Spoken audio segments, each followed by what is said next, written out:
আজ যে গল্পটা শুনবেন সেটা নাকি এত রাত করে বাড়ি ফিরছো যে? আসলে সুনামগঞ্জের ট্রেন ধরতে দেরি হাওড়ে হয়ে গেছে, তার ঘটেছিল জন্য। এই ভয়ঙ্কর ও অভিজ্ঞতা। আচ্ছা, তা তোমার বাড়ি কত রাতের দূর? বেলা এক লোক হাওড় পাড়ি আমার বাড়ি এই দিচ্ছিল সামনে, জমিদারপুর নৌকায়। গ্রামে।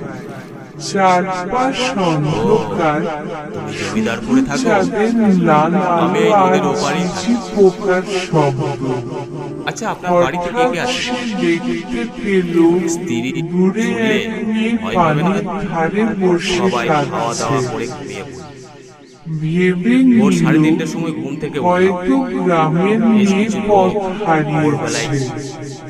সেই নৌকার মধ্যে থাকতো, ঘিরিয়ে মজা। ডাক দিল, এইরকম বোন, এই রাতে এখানে একা কেন?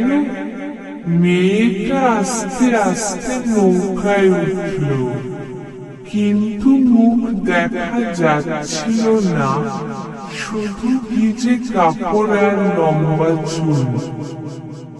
কিছুক্ষণ